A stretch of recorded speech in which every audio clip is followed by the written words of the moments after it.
باب سوم سیرت طیبہ۔ بیٹا یہ آپ کا ہفتہ نمبر 11 اور 12 میں آئے گا۔ مواہات لفظ اسوا کا مطلب ہے نمونہ اور حسنہ کا مطلب ہے نیکی اور بھلائی، یعنی نیکی اور بھلائی کا نمونہ۔ اللہ تعالیٰ نے نبی اکرم صلی اللہ علیہ وسلم کو لوگوں کے لیے نیکی اور بھلائی کا سب سے عمدہ نمونہ بنایا۔ آپ صلی اللہ علیہ وسلم نے اللہ تعالیٰ کے احکامات پر عمل کر کے ہمیں بتایا کہ یہ کام کسی بھی انسان کے لیے کچھ مشکل نہیں اور اسی میں دنیا و آخرت کی بھلائی ہے۔ اب ہم یہ دیکھتے ہیں کہ ہمارے پیارے نبی صلی اللہ علیہ وسلم نے اپنے ماننے والوں کے لیے نیکی و بھلائی کے کیا کیا نمونے پیش کیے اور انہوں نے ان پر کیسے عمل کیا۔ مدینہ آمد۔ جب کفار قریش نے حضور صلی اللہ علیہ وسلم کے قتل کا منصوبہ بنایا تو اللہ کے حکم سے آپ صلی اللہ علیہ وسلم نے مدینہ کی طرف ہجرت فرمائی۔ بہت سے صحابہ کرام رضی اللہ تعالیٰ عنہ پہلے ہی مدینہ ہجرت کر گئے تھے۔ جو لوگ مکے سے مدینہ آئے ان کو مہاجر کہا جاتا ہے، اور جو اصحاب رضی اللہ تعالیٰ عنہ مدینہ ہی میں رہتے تھے ان کو انصار کہتے ہیں۔ انصار نے مہاجرین کے ساتھ بہت اچھا سلوک کیا۔ مدینہ تشریف لانے کے بعد آپ صلی اللہ علیہ وسلم نے اپنے گھر کی تعمیر سے پہلے اللہ تعالیٰ کے گھر کی تعمیر فرمائی۔ سب سے پہلے مدینہ میں مسجد نبوی تعمیر ہوئی، جس میں تمام صحابہ کرام رضی اللہ تعالیٰ عنہ نے بڑھ چڑھ کر حصہ لیا، محنت، مشقت، مال و زر وغیرہ سے ہر طرح مدد کی۔ یہی مسجد مہاجرین و انصار کی محبت کا مرکز بنی۔ مواہات۔ مہاجرین مدینے میں بالکل نوارد تھے اور مسافرانہ حالت میں تھے۔ جب مسجد تعمیر ہو گئی اور حضور اکرم صلی اللہ علیہ وسلم کو کچھ اطمینان ہوا تو آپ صلی اللہ علیہ وسلم نے ایک دن حضرت انس رضی اللہ عنہ کے مکان پر مسلمانوں کو جمع کیا۔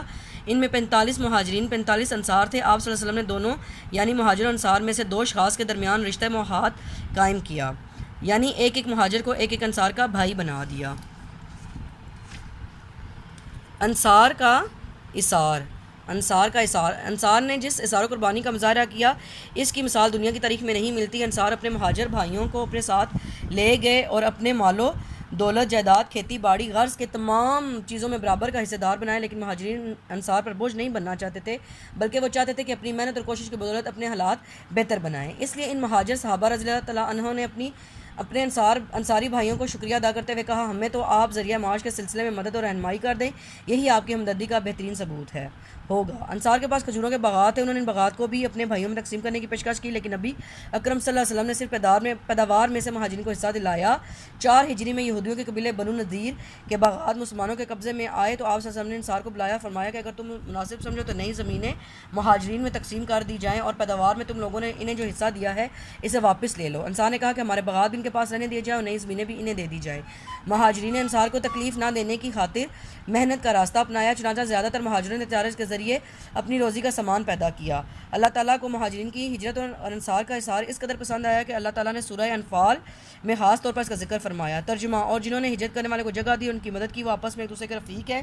ایک اور موقع پر اللہ تعالیٰ نے فرمایا، اور جنہوں نے ہجرت کرنے والوں کو جگہ دی اور ان کی مدد کی، یہی لوگ سچے مسلمان ہیں، ان کے لیے اللہ کے ہاں بخشش اور عزت کی روزی ہے، یعنی وہ بہترین صلہ ہے جس کے وہ حقدار ہوئے۔ اللہ تعالیٰ نے ان کے مومن ہونے کی خود تصدیق فرمائی اور آخرت کی تمام نعمتیں ان کے نصیب میں لکھ دیں۔ آج بھی دنیا میں بہت سی جگہ پر مسلمان صرف مسلمان ہونے کی پاداش میں ظلم و ستم کا نشانہ بنے ہوئے ہیں۔ یہ مسلمان جب ہجرت کر کے دوسرے ممالک میں جائیں تو اسوہ رسول صلی اللہ علیہ وسلم کی اطاعت کرتے ہوئے ہمیں ان کی اسی طرح مدد کرنی چاہیے جس طرح انصار مدینہ نے کی۔ مہاجرین کو بھی ان صحابہ کرام رضی اللہ تعالیٰ عنہ کی تقلید کرتے ہوئے خودداری اور غیرت نفس کو اختیار کرنا چاہیے۔ مدد کرنے والے مسلمانوں کا احسن طریقے سے بدلہ اتارنا چاہیے اور انتہائی خوش اخلاقی کے ساتھ پیش آتے ہوئے اپنے پیروں پر کھڑے ہو کر دین الہی یعنی اسلام کی تبلیغ و ترویج میں حصہ لینا چاہیے۔ بیٹا اس کے بھی کوشچن آنسر جو ہیں وہ آپ کو PDF میں گیون ہے۔ ذیل میں در ذیل صحیح جملوں پر درست اور غلط جملوں پر غلط کا نشان لگائیں۔ نبی اکرم صلی اللہ علیہ وسلم نے اللہ تعالیٰ کے حکم کی ہجرت کی، صحیح۔ مہاجرین اپنا مال اسباب اپنے ساتھ ہی لے آئے تھے، غلط۔ جو لوگ مکہ سے مدینہ آئے تھے انہیں انصار کہتے ہیں، درست۔ انصار مدینہ مہاجرین کو اپنا تمام مال دے دیا، درست۔ 4 ہجری میں یہودی کے قبیلے بنو قریظہ کے بعد مسلمانوں کے قبضے میں آئے۔ Thank you.